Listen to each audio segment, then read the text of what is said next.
for this mission, and then also for the first mission for Intuitive Machines? So Intuitive Machines' first mission, NASA primarily selected scientific instruments. As a matter of fact, we left it up to Intuitive Machines to pick out which NASA scientific instruments that we had available for the moon they would fly on IM-1. But this mission is really different. It's not just Intuitive Machines' second flight of their Nova C model lunar lander, but this mission is almost focused exclusively on technology development payloads instead of scientific instruments. So the payloads that are on Intuitive Machines 2 will really test out and demonstrate new technologies that will be used in the future by scientists, by people that develop exploration systems, and by people that do operations in space. So it's got a really different character than IM-1. You know, that's really fascinating. I can't wait to discover what we learn once we're on the moon. Now, Joel, can you tell us why is it important that we have these different CLPS contracts with the different commercial providers? Well, you know, for a number of reasons. One is that we, of course, when we buy a service, we want to be able to have competition so that we can get the best service at the best price the fastest we can. But even more than that, by having a number of different companies develop these CLPS service landers, we're able to see the different strengths and the different entrepreneurial ways that they develop new techniques just for their lander, and it gives overall a much better suite of products for the United States to have. Also, one of our goals on CLPS, in addition to carrying science and technology on the moon, is to generate a group of companies in the U.S. that are very good at landing things on the moon, so the U.S. government can buy that service, or other foreign companies or governments could also buy that service from the U.S. You know, Joel, thank you so much for joining us here today. Now we'll send it back to our hostess, to Leah and Josh. Thanks, Antonia. We're following along with Athena's descent toward the lunar surface. I'll glance over at the viz, and it looks like she's continuing to decrease her altitude until powered descent initiation. She's right about 58 kilometers, but we expect PDI in approximately 36 minutes. That's powered descent initiation. That is a main engine firing that takes about 12 minutes. It's designed to slow Athena's speed in preparation for final descent moments before touchdown. The time of ignition for PDI is 11:15 a.m. Central Time, and that's 11 a.m. 15 a.m. p.m. Eastern. The entire landing sequence is autonomous, meaning the lander is in control of every milestone required for a lunar landing opportunity, although flight controllers do have the ability to intervene minutes before touchdown. And completing a soft touchdown on the lunar surface comes with unique challenges because there is no atmosphere. That's right. It's not quite Mars just yet, Leah. For now, it's an entirely different playbook. Let's take a look at the IM-2 mission's complete trajectory approach and what Athena is expected to do on the surface. Athena's mission may provide the wisdom required to define how will humanity live and work on the moon. These kind of questions, where we go from being observers of the moon to builders on the moon, this is the first step to beginning to answer those kinds of questions. Her route to unlocking the moon's secrets follows the same path as an old friend. Odysseus lunar lander separation confirmed. Small engine firings refine Athena's trajectory before approaching lunar orbit. We have to do what's called a lunar orbit insertion. It's about a 900 meter per second maneuver. It's a big burn. In orbit, Athena checks on her payloads, including Lone Star's data center, and manages extreme heat in the light and frigid cold in darkness. We're just going in orbit, doing the things you do with satellites. This will be very similar to what we do with our orbit and comm relay satellites, starting with IM-3. A short engine firing sends Athena into a lower orbit to prepare for one final 600-second burn maneuver to the surface. And it's a nice ride. The engine provides a steady level of thrust that does pick up a little bit as we deplete fuel, but we control it. Finally, Athena's true mission, delivering technologies, science, and services that may enable humanity to live, work, and explore deeper into the solar system. It's definitely a great feat. But once you're there, you want to expand from that landing spot and go and look at different things. For approximately 10 days, Athena is designed to support NASA's Prime 1 drill suite, deploy a rover, send a rocket-fueled drone into a crater, and connect those spacecraft using Nokia's 4G LTE lunar surface communications system. We have people that are driven to build and fly and operate space equipment, and that's what we're here for. It's who we are.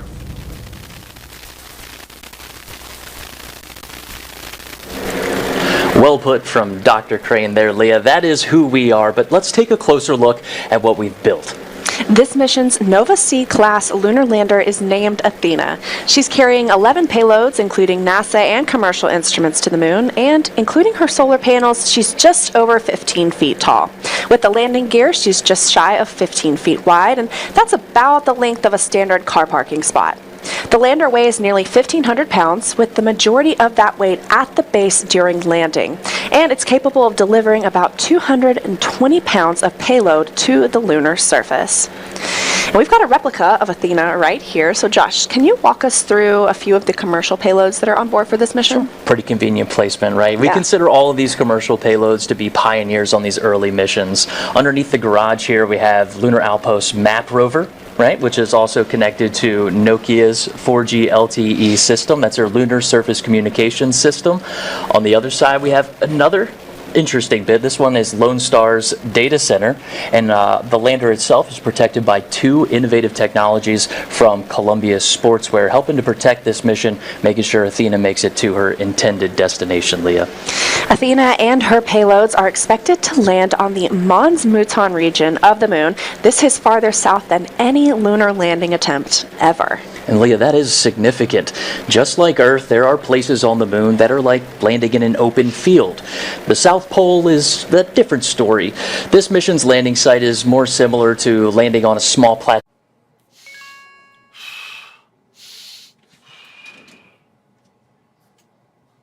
Message आया है कि ये app download करके invest कर लो, रातों रात share के भाव डबल हो जाएंगे।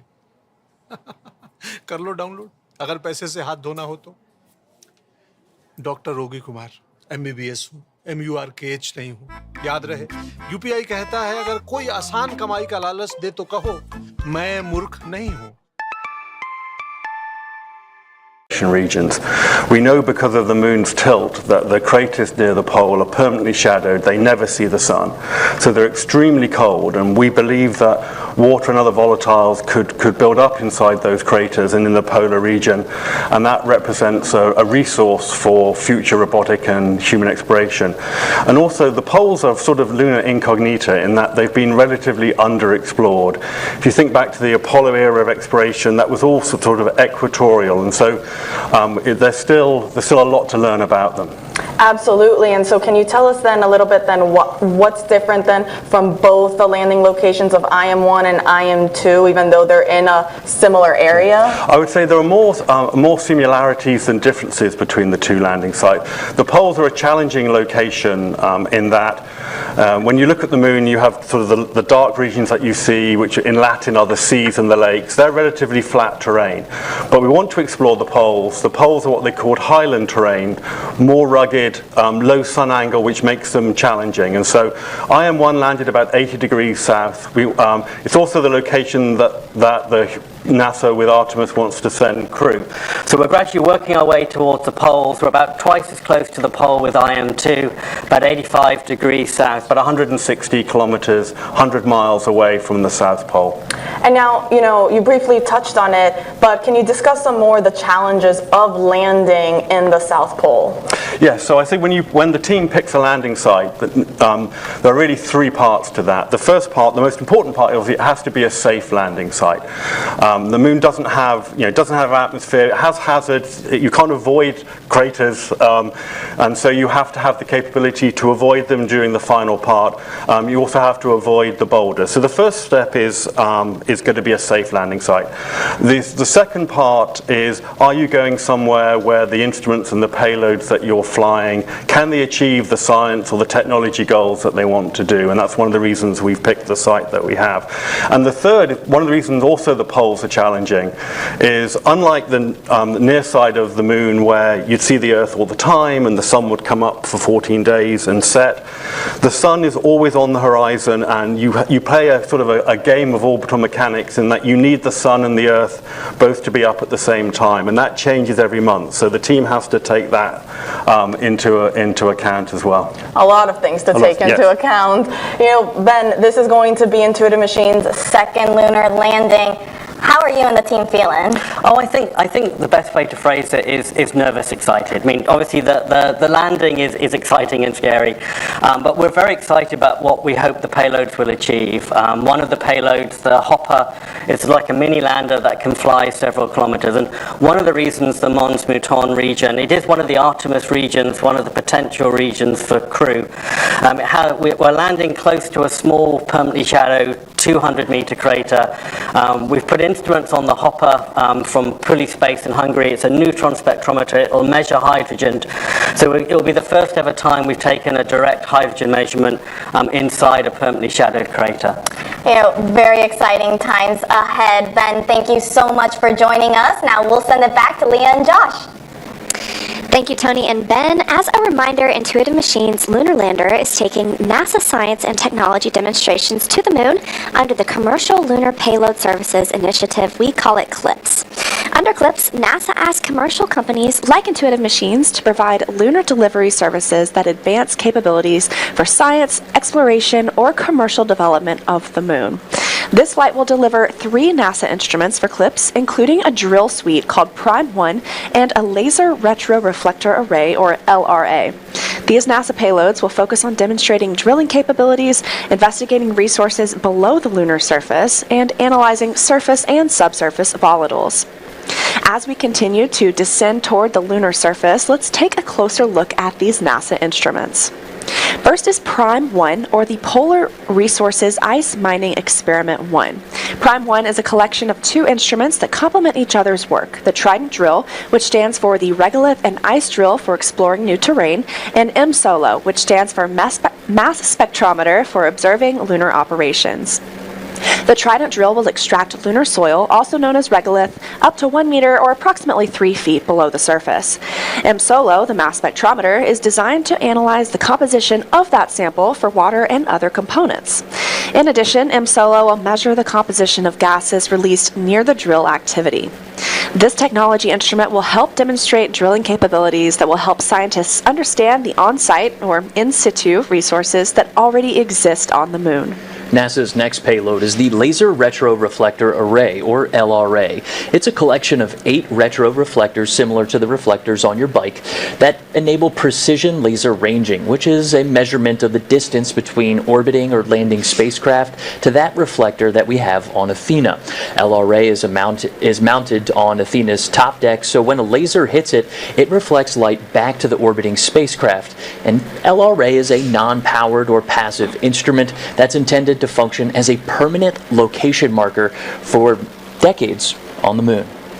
Another common theme you'll find among the NASA payloads on IM-2 is helping to demonstrate technologies and our understanding of that lunar landscape that could very well improve operations for landing on the moon in the future.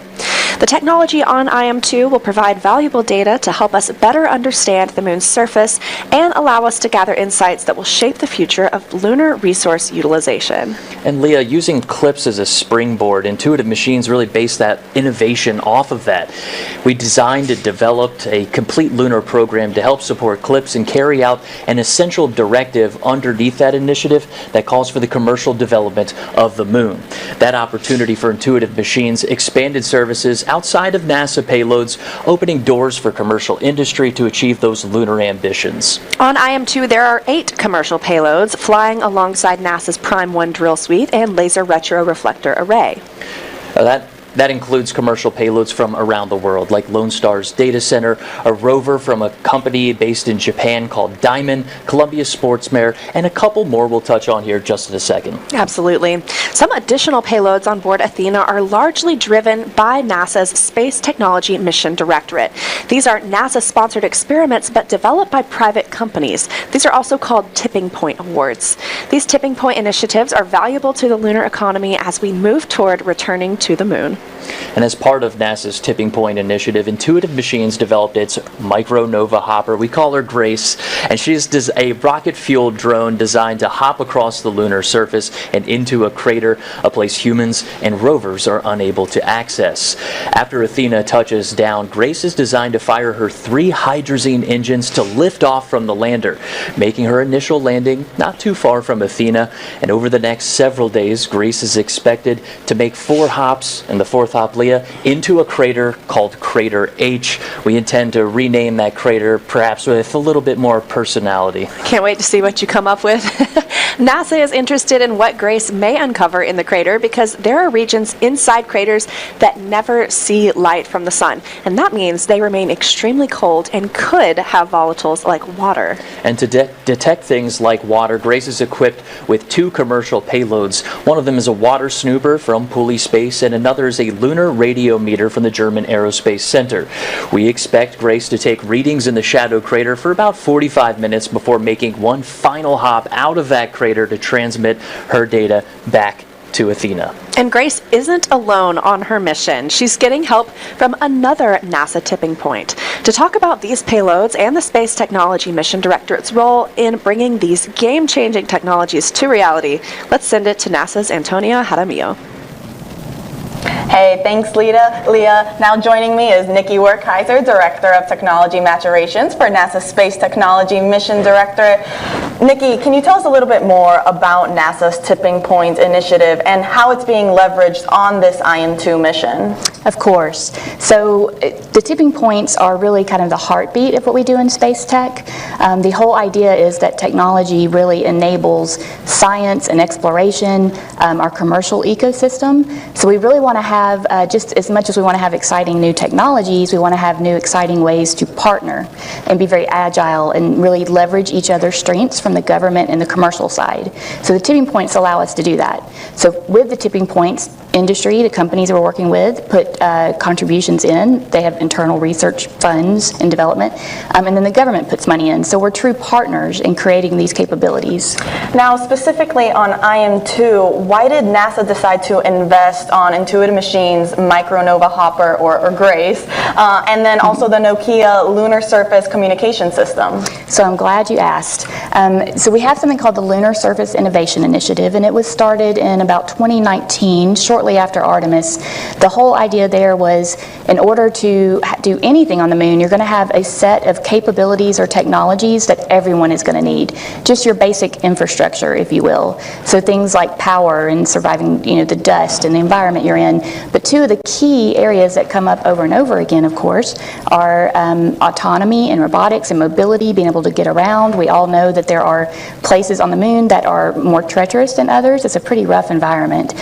So we have permanently shadowed regions, which you've heard about earlier today that we want to get into. The hopper can do that, right, and get that data, show us what's in there. There's where we think we might have some water or ice.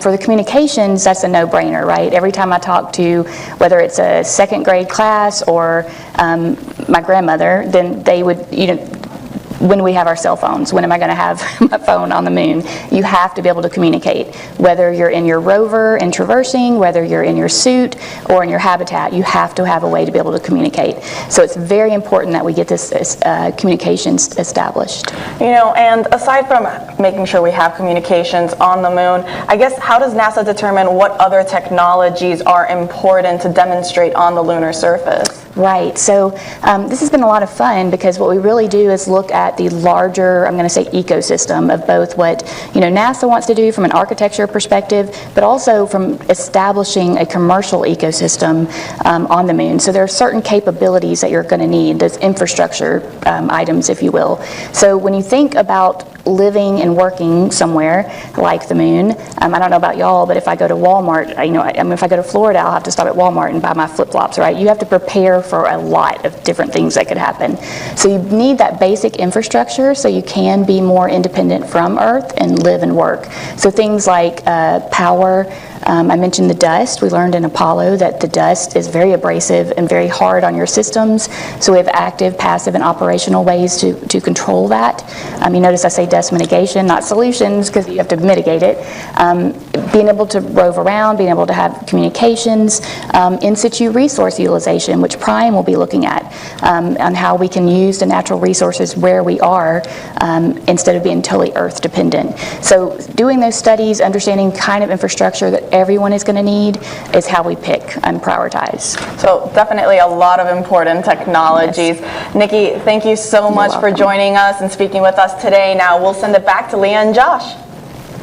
Thanks, Tony and Nikki. Here's a deeper look into how the Nokia tipping point will work and the benefits for future missions. On Earth, a cellular network has many components: base stations, radio units, and a core network that manages the connection between users and the network. Nokia's technology miniaturizes and integrates all of these components into a single network in a box. This is Nokia Bell Labs Network in a Box that you can hold in your hands. It contains every single component that make up a 4G LTE network. Scaled down to this size, weight, and power, we could install it onto the Intuitive Machines Nova C lander along with the specially designed antennas. Every gram that we send to the moon matters. While compact, the system also has many redundancies and fail-safes, allowing it to recover and heal itself. We also overhaul the system software to minimize the impact of ionizing radiation that would normally cause sensitive electronics to malfunction. The network links directly to devices in both the Lunar Outpost Map Rover and Intuitive Machines Micro Nova Hopper. For the mission to succeed, this network must be fully autonomous. It must deploy and configure itself once on the lunar surface. As the lunar rover goes about conducting experiments, and the hopper goes deep within a crater, the network must also constantly make adjustments to ensure it maintains connectivity. This is an uncrewed mission. There will be no human technician to tweak or repair the network if something goes wrong. Achieving that level of autonomy was a monumental task to undertake. Working with NASA's Space Technology Mission Directorate, Nokia plans to test the first cellular network on the moon. Success will have implications far beyond this important mission. In addition to the NASA payloads and tipping point initiatives, Lunar Outpost has another mission objective. Not only will the Lunar Outpost carry the Nokia tipping point demonstration, it will also collect lunar regolith, also known as lunar soil. Lunar Outpost and iSpace have contracts through NASA's Space Operations Mission Directorate for regolith collection. When completed, the companies will provide imagery and location data of the collected material and transfer ownership to NASA. Now, the purpose of this effort is to show that transfer of ownership from private to public. Lunar Outpost Map Rover will be on IM-2. This rover will also carry the Nokia tipping point demo we just mentioned and traverse the moon. And the company's lunar surface communications system, that's from Nokia, will demonstrate proximity communications between Athena, Lunar Outpost rover, and the hopper. The Lunar Outpost Map Rover aboard the IM-2 mission will also carry a technology from the MIT Media Lab Space Exploration Initiative called Astro-Ant, which was tested through STMD's Flight Opportunities Program. To change the pace of space, the Science Technology Mission Directorate's Flight Opportunities Program works with industry flight providers to rapidly demonstrate promising technologies in reduced gravity and other relevant environments. And Leah, we're just about 12 minutes from Athena starting her final approach to the lunar surface, and things are moving forward as going into an intense 11-minute main engine firing towards the lunar surface. And to this point, Athena has traveled over 700,000 kilometers up on the Viz over 8 days for this final, very risky maneuver. Yeah, risky is right. It's no secret that landing on the moon is challenging. Countries around the world have attempted this incredible feat, with some being successful and some not. Of course, the United States has landed on the moon many times, most notably during the Apollo program, but today we're looking for the third landing by a U.S. commercial company enabled under NASA's CLIPS initiative. Ahead of these important milestones, let's discuss the challenges of landing on the moon through CLIPS. Take a look. Landing on the moon is hard. We're going back. Under this Artemis program, we're going to be sending humans to the moon for the first time since Apollo. So ahead of humans, we want to get up as much science, exploration, and technology experiments as possible. So CLIPS starts facilitating a lot of the early science, the things we want to learn before we even send humans. CLIPS stands for Commercial Lunar Payload Services, CLPS. The services part is the key element. Ordinarily, when NASA delivers a payload to the surface of the moon, they do it with a commercial partner, but NASA controls the building of the vehicle.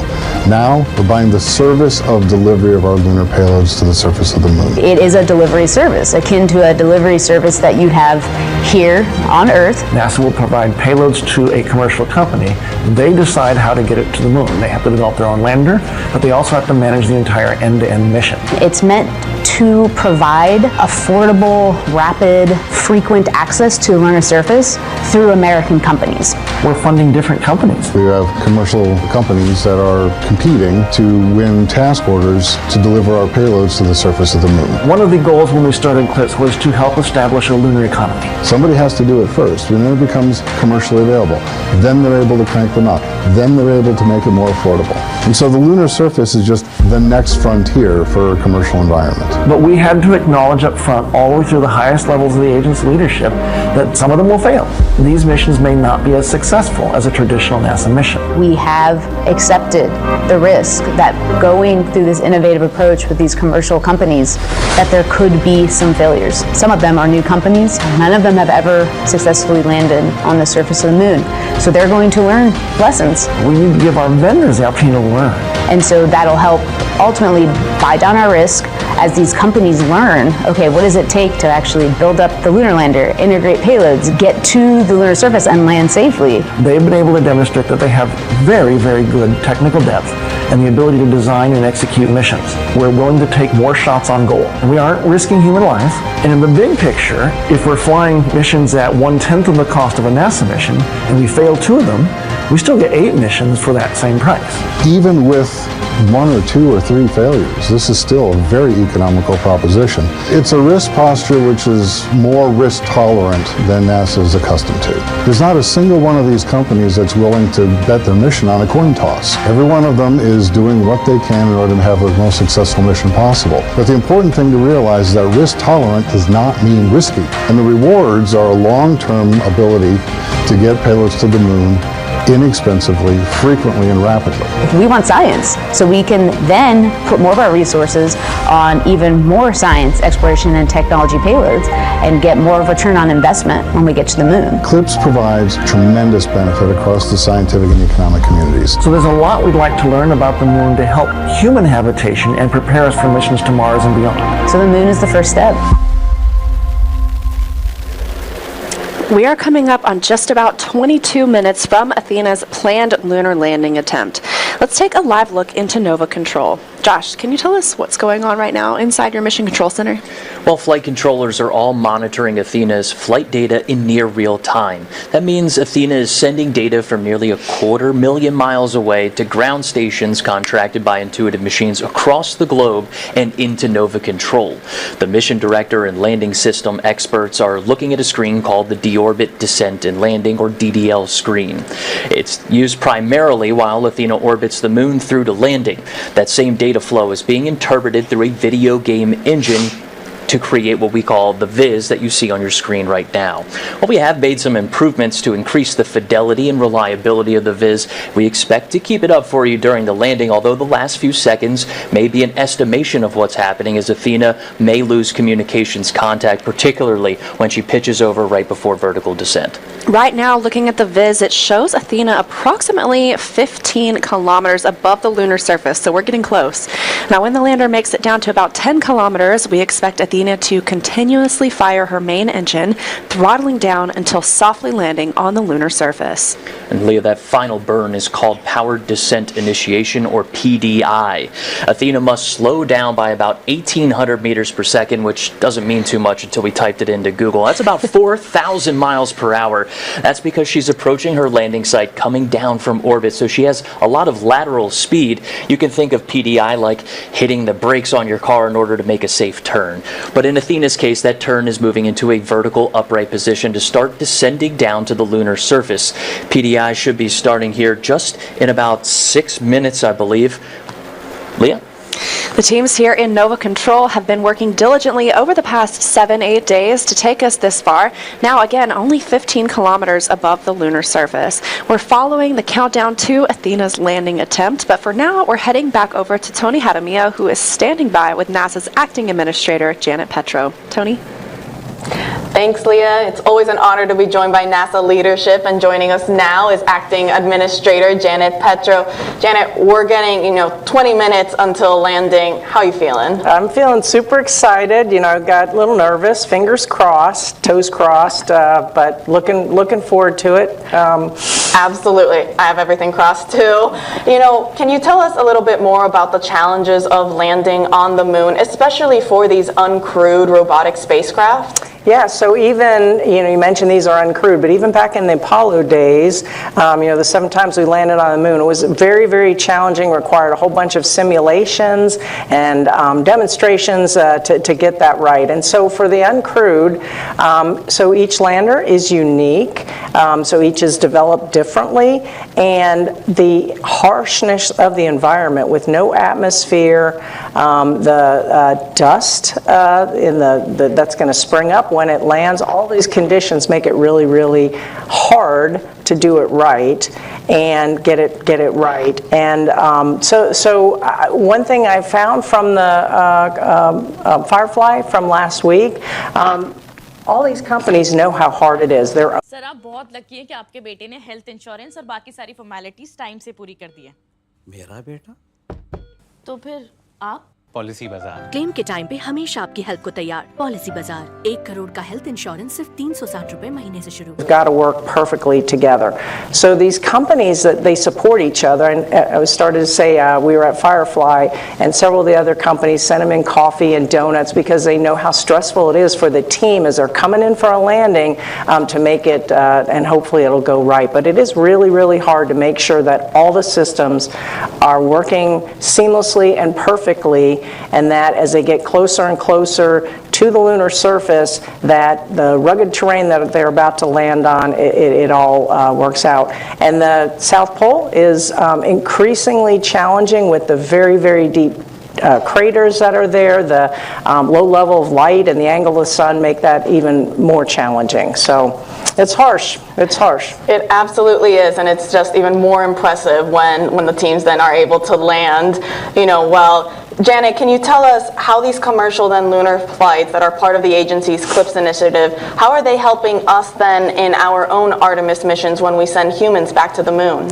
Yeah, so I consider them part of the way bigger Artemis missions as we're going back to the moon and then on to Mars, that we talk about all the time.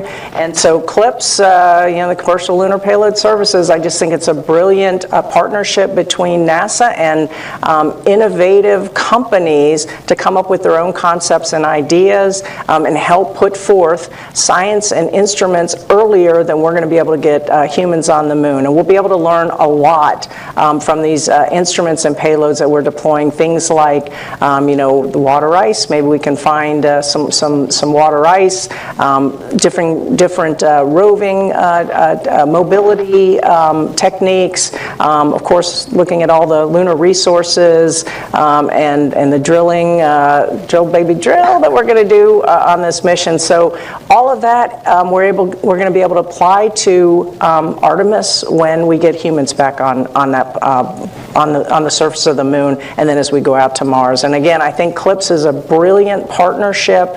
And I mentioned, I believe this administration talks about America first, and I think the way we can do it is by bringing along industry and really dominating the space, whether it's low Earth orbit, whether it's cislunar, or whether it's on the surface of the moon. I think we will continue to push boundaries and make sure that we are first and retain leadership in space. A lot of exciting science ahead. Janet, thank you so much for joining us today. Now we'll send it back to Leah and Josh. Thanks, Antonia. It's time to buckle up, space fans, or lean forward in your chair. We just heard the call out for 90 seconds for time of ignition for PDI. Let's go ahead and open up those operational channels so that folks at home can listen as we go in towards PDI, Leah. That's a braking burn coming out of orbit, trying to slow down about 4,000 miles per hour. Yeah, PDI stands for Power Descent Initiation. So this is really that final commitment that we are coming in for landing. And everything is really going to happen in rapid succession after this 11-minute burn. Now just 60 seconds away. The rest of the sequence is only about 2 minutes to touchdown. Can you break that down for us, Josh? That's right. It's going to be rather quick after we get through this PDI maneuver. You're going to hear things for call out for 45 seconds. After PDI, we'll have pitch over, HDA, vertical descent, and then landing operations. We're just now inside about 30 seconds, standing by for that time of ignition for PDI. 30 seconds. And with 30 seconds, we are now 13 kilometers above the moon. Again, we're going to bring it back down to 10 and start that burn. We might be listening. AFM is in exec mode. I was just about to say, we're listening for exec mode here. 15 seconds. RCS settling burn. Settling burn. That's our attitude control system. Ignition commanded.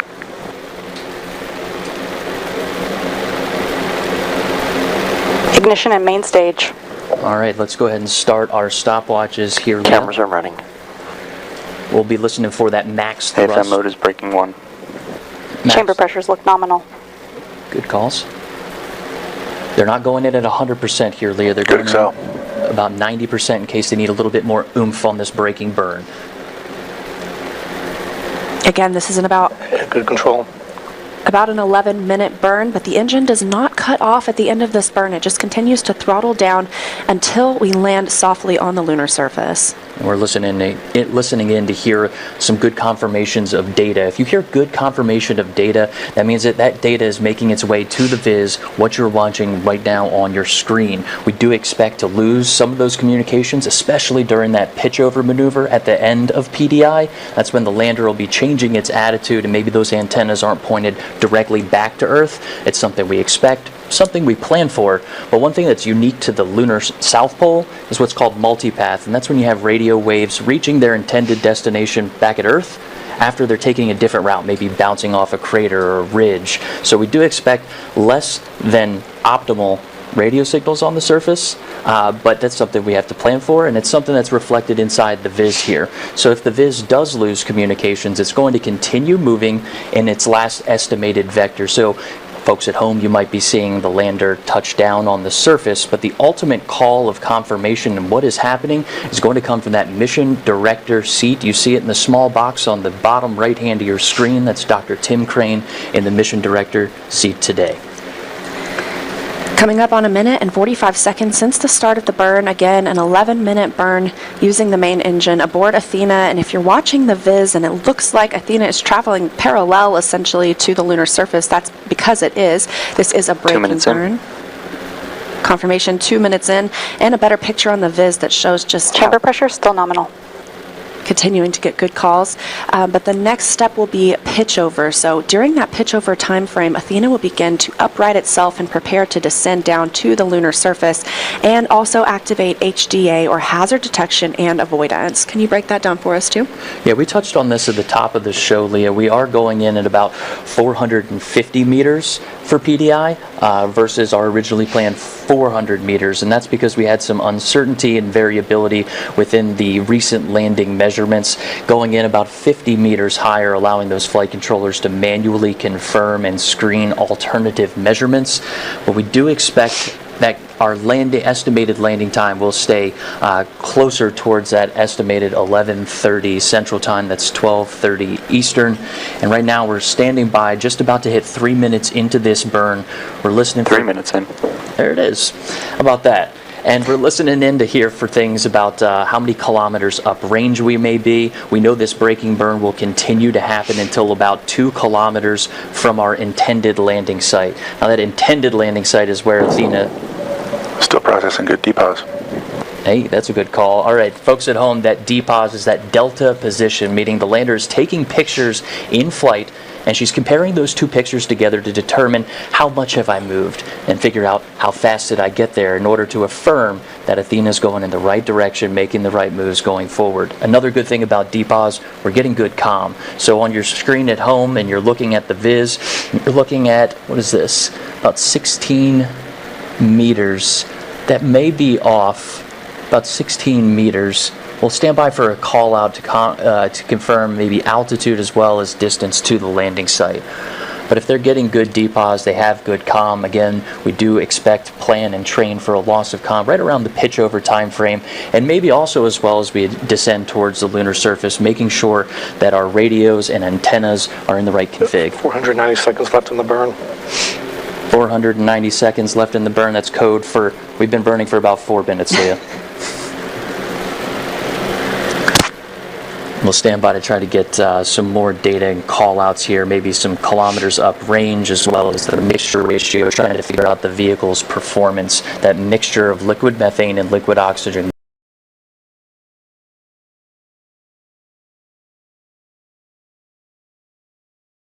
Going into the engine. Let's take a second and listen in to flight controllers. Code for 5 minutes in. Again, this is a braking burn, the powered descent initiation, really committing us to our final descent. Earlier this morning, we had the DOI, or the descent orbit insertion, which got us out of lunar orbit itself. And since then, Athena has been completely autonomous. So, Josh, is there anything right now that flight controllers can still command on the spacecraft?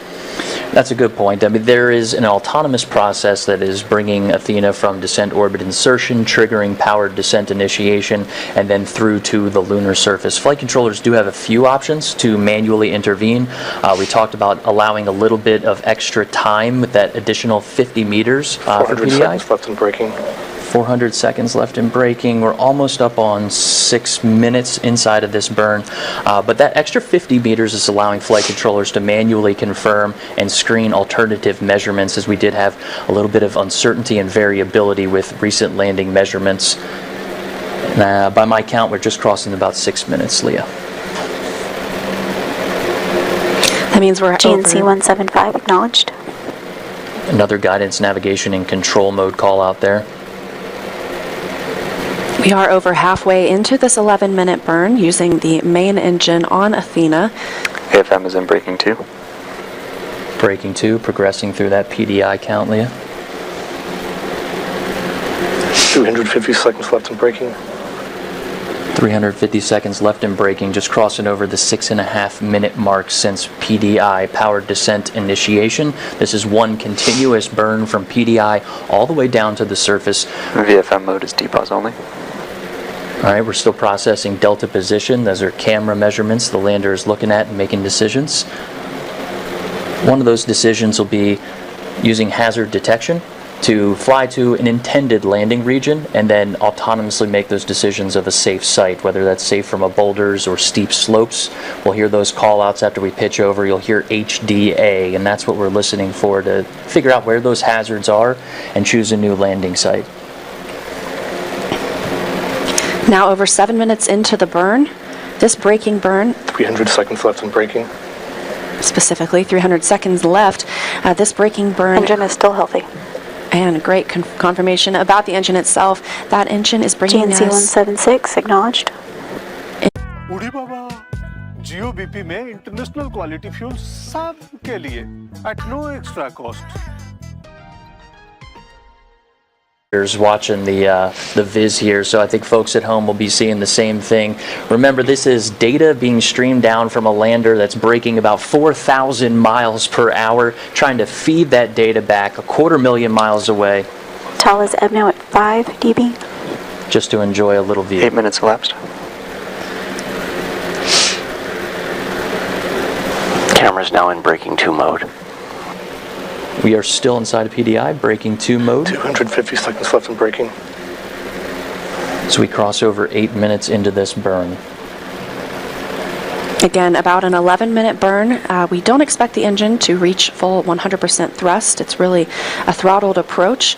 This engine is designed to continuously burn in throttle all the way from power descent initiation, which began 8 minutes and 30 seconds ago, through touchdown. This approach is very similar to what we saw for the Apollo descent modules as well. And it makes a lot of sense. If you go in at 100% and you need a little more, there's nothing left to give, right? We want to come in nominally around 90% and then have a little bit of room to play if we do need to increase the speed of which we're slowing down. You'll hear folks maybe call out the rate of acceleration, but in this case, for us, that's deceleration. 9 minutes elapsed. Crossing over 9 200 minutes. seconds left in braking. Yes, just a couple of minutes left in the braking burn, so another look forward to that rapid succession of events that'll come immediately after braking is complete. We will see pitch over begin. We'll be using those 4 RCS, or reaction control system thrusters, at the top of the spacecraft to reorient Athena before its a final approach, vertical descent, and terminal descent. And all of those after PDI, Leah, that you just called out, we're expecting those to happen rapidly. We can kind of sit back and let flight controllers really get into what's happening. We'll take a few chances in between to help. There's a LOS on one of the radio systems, again, expected as we get in towards our pitch over maneuver. Some jitters on the viz. Quasonics still showing good data. That's the second radio. So the first one, good data on Quasonics. the first one we heard a loss of GNC signal. 177 acknowledged. The second was a confirmation that the 10 minutes second in. radio, we still have signal. So it's good signal, good data, good viz, and we're watching the show here along with the folks at home. 10 minutes into the burn, so expecting just about a minute more until the end of this braking maneuver.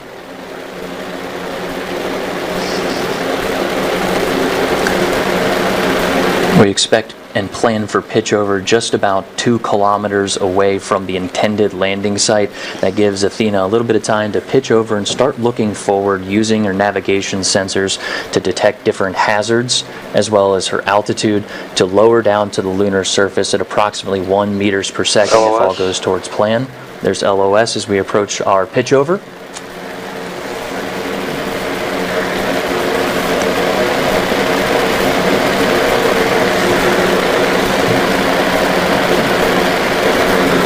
All right, we're approaching 11 minutes into the burn. Local time is 11:26. AOS on Quasonics. 11 minutes in. 11 minutes in, we heard another call out that we're up on Quasonics. That's our radio system. It's 11:26 local. I'm looking at a pitch over time at 11:27 in about 52 seconds. So we are coming up over to the pitch over where we expect to have some loss of comms.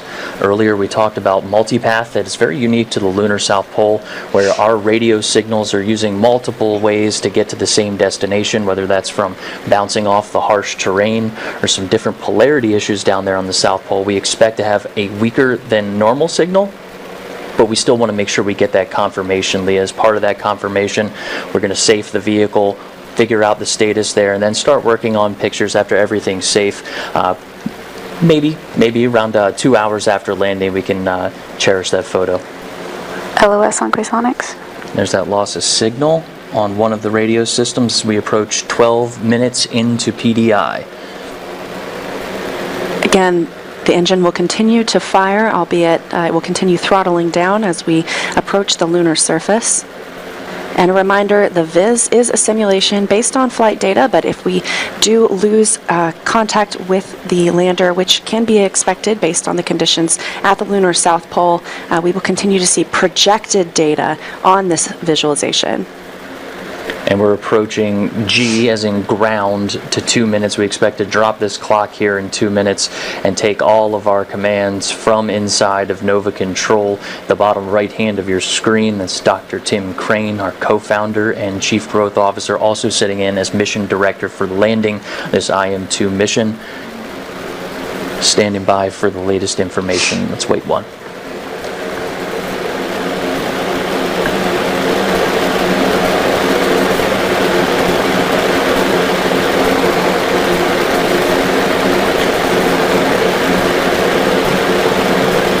Quasonics AOS. HRN, HGA, HGA2. Thales AOS. 60 seconds left in braking. 60 seconds left in braking. And approach. Landing site selected. Engine at idle. 11 meters cross range, divert. Quasonics LOS. There's that loss of signal over pitch over. Stand by, see if we regain that signal. Remember, folks, the viz that you're watching at home is an estimation of data. It's doing its best. That's a lot of data coming from really far away. All commands and all confirmations pre-divert. come from our mission director at the bottom right hand of your screen.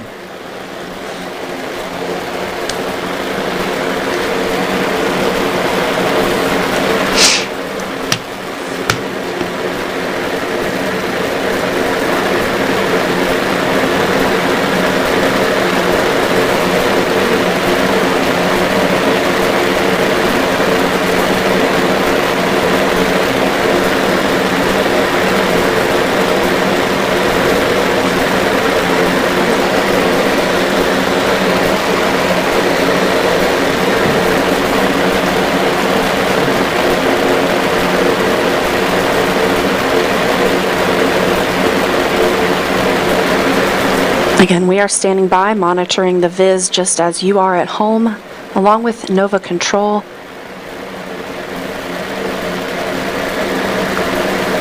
We are approaching approximately the time that we estimated Athena would touch down on the surface. We did hear a call out for a Quasonics LOS. That is our radio system, something we expect to happen at pitch over. That's prior to a vertical descent and terminal descent. That latest data, How are we doing on signal? is what you're seeing on the viz. Why don't we go We currently are getting our uplink through Hemi 2, and we have a healthy AGC value, so our uplink is coming in strong for Talas. And then for our downlink, we have a strong EBNO at 17 on Goonhilly, and we are currently not seeing our Quasonics. So we are in Quasonics LOS. All right, that's a Quasonics. See our signal strong on the spectrum for Talos. I'm not seeing our Quasonics on our spectrum as of yet. FM, what mode are we in? Approach 17. That's the last we've seen. All right, so that's up on one radio, and they do have a loss of signal in the second. Fido, I'm looking at the Sense-XL. Do you see the Sense-XL reading? Let me look. That's a mission director detecting CF I am seeing a Sense-XL 1G. So that was the mission director, Tim Crane, trying to figure out what is the vehicle sensing. It has two inertial measurement units on board. You can think of those as your inner ear. So when he's asking what is the sensed acceleration, that's what he's asking for, is what is that inertial measurement unit, that inner ear, detecting as far as acceleration.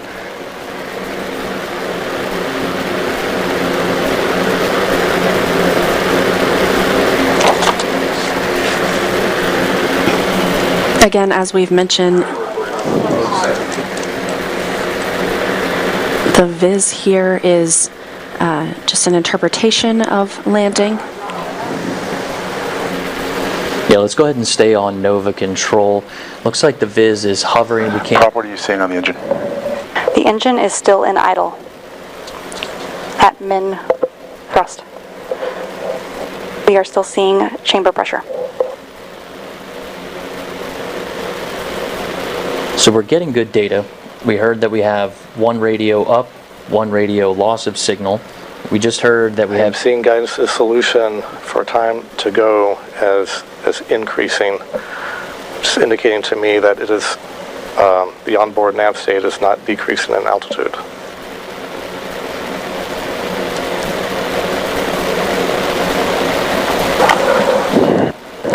The good news, the HRN laser is now ready to fire. So we heard that we have one good radio sending down data, one that has loss of signal. We have prop Standing by with a manual command for landed ops. Yep. No recommendation at this time. Yep, we have prop telling us that we have good data. That was someone just commanding. We heard exec mode to go into this firing mode, and someone standing by to get into our landed ops mode. I'll wait for Dr. Crane to confirm here. But if we're pulling down data, we'll see how this goes. Looks like Tim's about ready to jump on the loop and sort out what we saw on the Viz versus what the folks inside of Mission Control are seeing on their monitors. It's a good reminder, too, this public channel that we're listening to here in the studio, Leah, and what people are listening to at home, at the landing party at Lone Star Flight Museum. All right, folks. I'm showing that we are sensing lunar acceleration. So we're on the surface. Let's evaluate. All right, let's continue to evaluate. I hear we do have a picture from a portion of the descent. Is that right over there?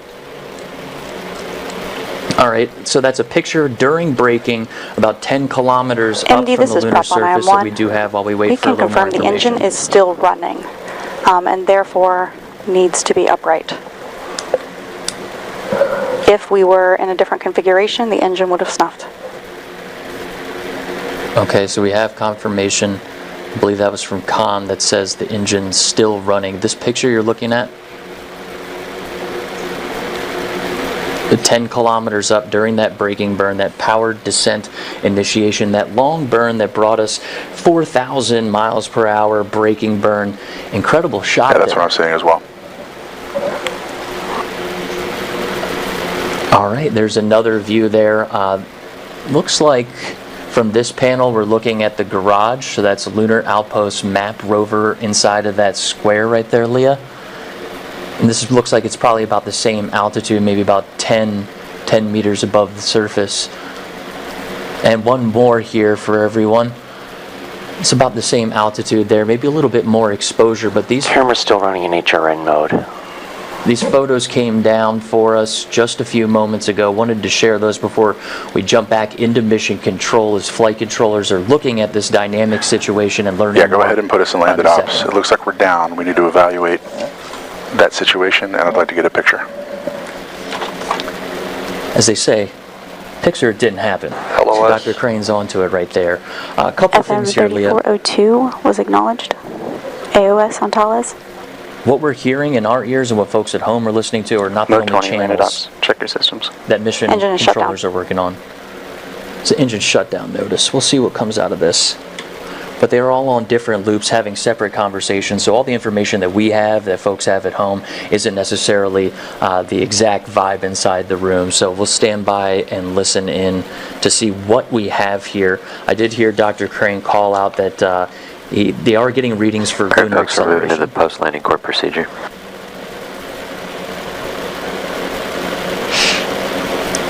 All right, Spark, I'm going to start shutting some stuff off as soon as we can. Copy. Can you meet me on my loop, please? Feed lines are inerting. All right, so if we have enough data to be inerting feed lines, that means the engine's no longer running, and it's a state to bleed off that extra pressure. This is part of that safing bit that we talked about earlier, Leah. Looks like our CEO, Steve Altmus, just stepped into the room. That's in the bottom right hand of the box here, talking to the mission director, Dr. Tim Crane. He just called out telling Spark to turn some things off. That's because we need to remain in a power positive state, Leah. Getting that top deck solar array into a spot where we are able to charge, but sometimes you have to turn a few things off to make sure that you're charging and not just burning through that power.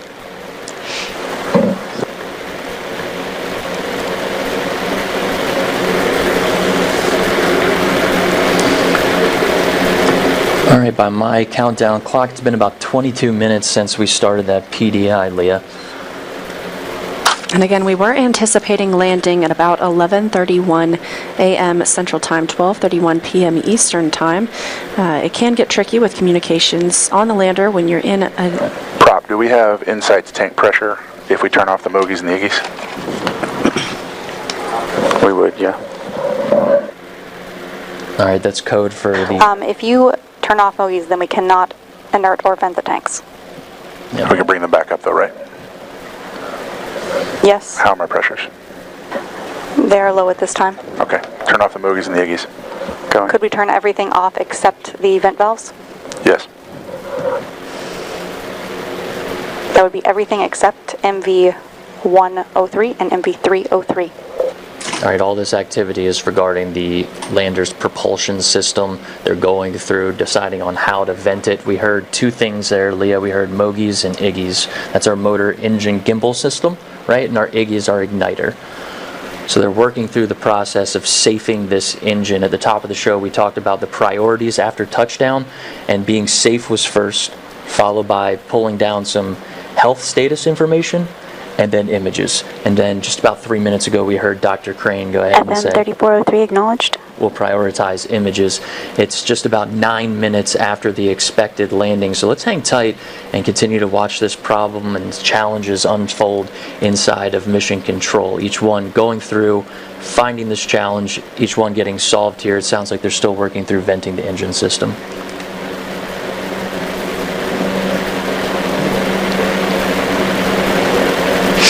Let's power off the Quasonics until we get a handle on what antenna we're going to pipe it through. Copy. Quasonics is currently in idle mode. Good enough, thank you. Quasonics, that's our radio. There's two radio systems on the lander. It sounds like when we talk about that vehicle health status, we heard some things for prop. Vehicle health status includes being in a power positive state. Spark 636 acknowledged. So we are communicating, commanding the lander, and getting acknowledgments back that the lander is behaving as expected. So putting those things together while we wait for confirmation from Dr. Crane. We have an engine that is shut down. We are venting the engine. Spark 637 acknowledged. We are getting acknowledged commands from the lander. Standing by for confirmation from Dr. Crane. And just a recap of some of the timelines so far today. We had power descent initiation start about 25 FM minutes ago. 3406 acknowledged. Power descent initiation is the braking burn that really committed us to coming down to our landing site today. We were targeting landing at about 11:30 a.m. Central Time, so about 10 minutes ago now. Again, still just standing by for some confirmation from the teams in Nova Control, and hopefully a picture that shows the status of Athena on the lunar surface. Landing site today is Mons Mouton. It is the furthest south target for any landing up into this point.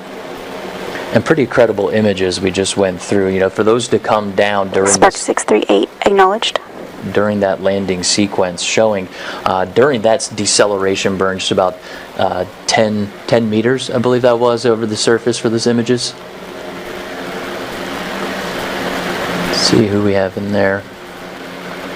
Yep, down towards the bottom right-hand Spark side 639 acknowledged. of your screen. We keep hearing those acknowledgments of the vehicle receiving our commands as we stand by for the real deciding factor here.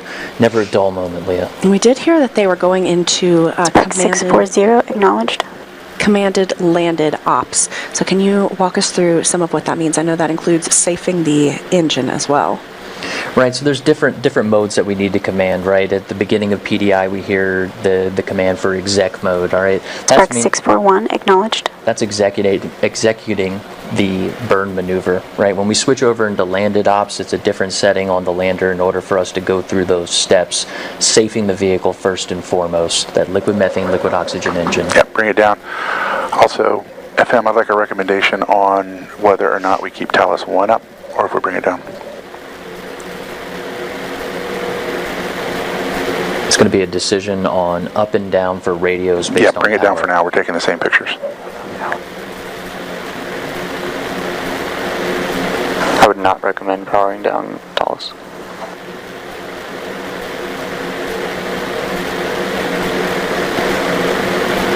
He did say pictures. He did say pictures, yes. So hoping to see the status of Athena on the lunar surface soon. We were initially expecting pictures would take a couple of hours to come down as the flight teams prioritized downloading data and safing the vehicle, but this will help us better understand the configuration of the lander. Spark 642 acknowledged. Every time we hear Michaela come on the tunes Order, there, can you zoom in on this view?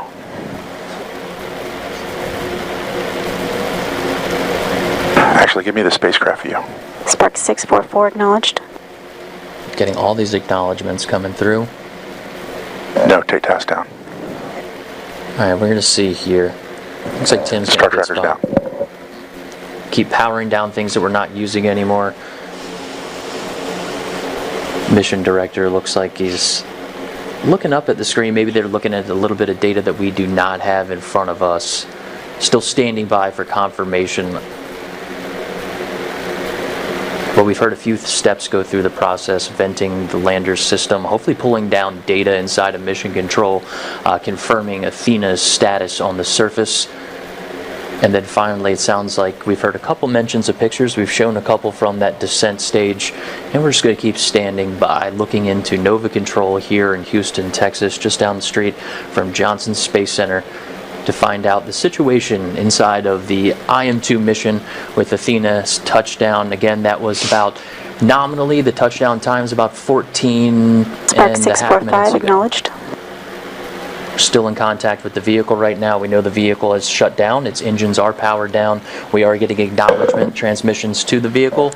All right, team. Keep working the problem. We're shedding power as fast as we can to keep the vehicle in good health. We are generating power. We are communicating through our telemetry radio, and we are working to evaluate exactly what our orientation is on the surface. Spark 646 acknowledged. Spark 648 acknowledged.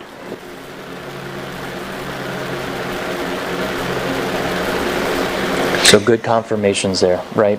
We know we're getting acknowledgement. We're sending things to the vehicle. We're safing the vehicle. Now it's time to start working the challenge of how is the vehicle? Which way is it pointed? Earlier in the show, we talked about the different antennas on the vehicle and trying to work those, but we are charging, which is a very key element to this mission. Looks like the room's filling up with our subject matter experts. Just continue working on this challenge to see where we stand. Spark 649 acknowledged. If you see DS is back in low rate.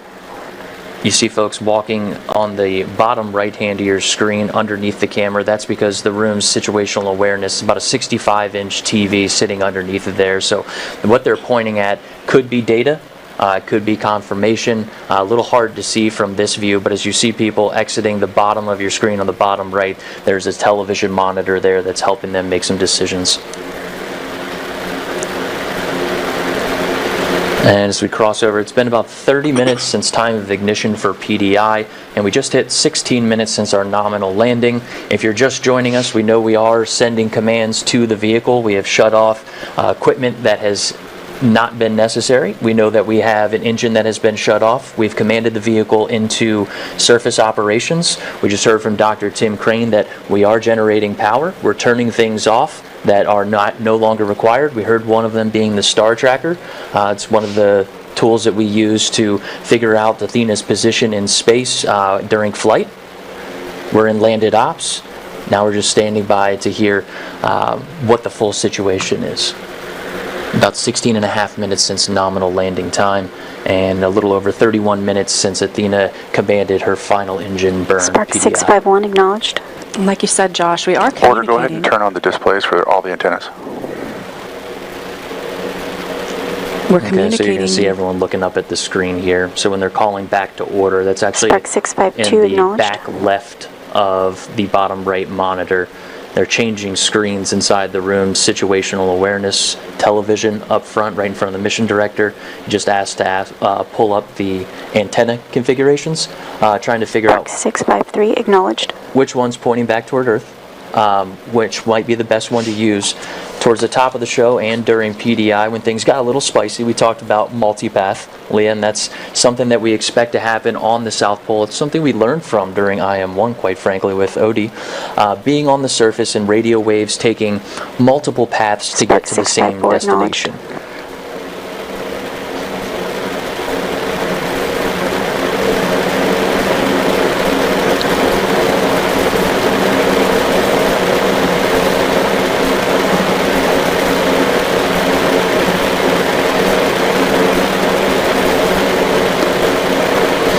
Multipath exists down on the lunar surface just because there are so many different ways. And during IM-1, we were sending out signals that were bouncing off the surface, bouncing off of craters, and making their way back to Earth. We took I think it was a Saturday and a Sunday to learn a little bit more about the multipath situation. You mentioned, Leah, Odysseus ended up breaking a leg and then laying down gently on the surface, but that communications does create a problem between multipath and learning about those things. Inside of Intuitive Machines' lunar data network, It's comprised of ground stations all over the globe. The largest one of them being... Good work so far. What else we got? The largest one's down in Australia. That is the Parkes Observatory. They call her Miri Yang down there, but that really is what helped us pick up those weak radio signals for IM-1. That's not the dish we're on right now, but it seems like we do have a great connection from the vehicle. I believe that dish we're using right now is GHY6 in Goonhilly, but I don't have that confirmation right in front of me. AD, this is Prop. Can you confirm what is getting powered down? Everything we can right now, Prop. Copy. They're powering down these systems aboard the lander because it does take quite a bit of energy to land, but we did hear good confirmation that we are also generating power. Yeah, all these commands that are going to Spark is code for avionics, right? It's where our power is being allocated on the lander. And we've heard a lot of confirmations of things being turned off. We heard Dr. Crane say we are generating solar power.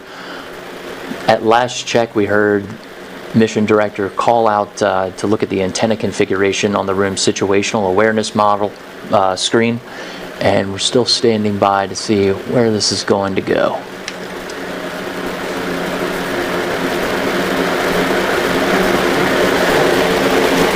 Yes, power down the cosonics until we're ready to use it.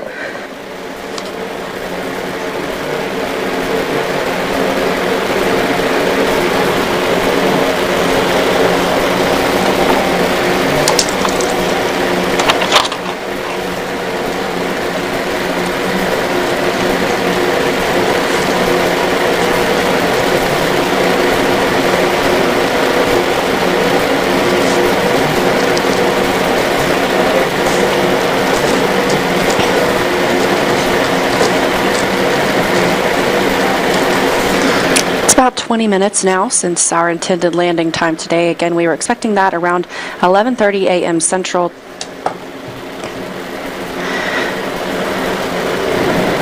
Teams in the room in Nova Control, that's here at Intuitive Machines in Houston, Texas, just down the street from Johnson Space Center, continuing to evaluate the status of the spacecraft. Continuing to communicate with the spacecraft itself. And just waiting for potentially a photo that would help us confirm its orientation. I'm just going to wait one and listen in for a couple cues coming into the studio here. Bear with us, folks.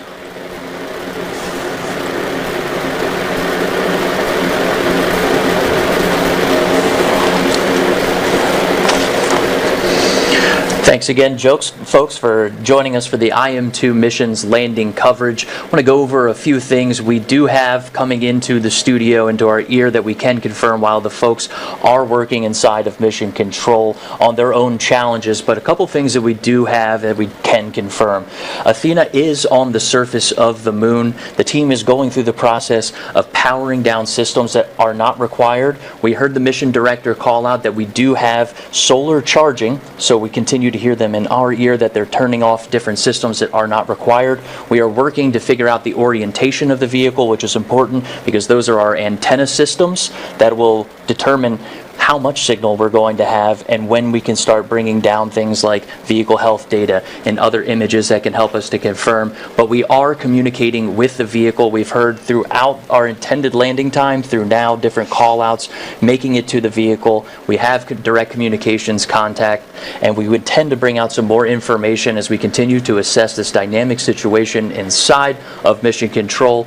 We intend to have a press conference at 3 o'clock Central Time. That's 4 o'clock Eastern. We'll do it right over at Johnson Space Center, Leah. That's right. Thanks for joining us today. And we'll have plenty of other information if anything else comes out on our website, as well as our X feed to keep everyone up to date. Thanks for joining us, folks.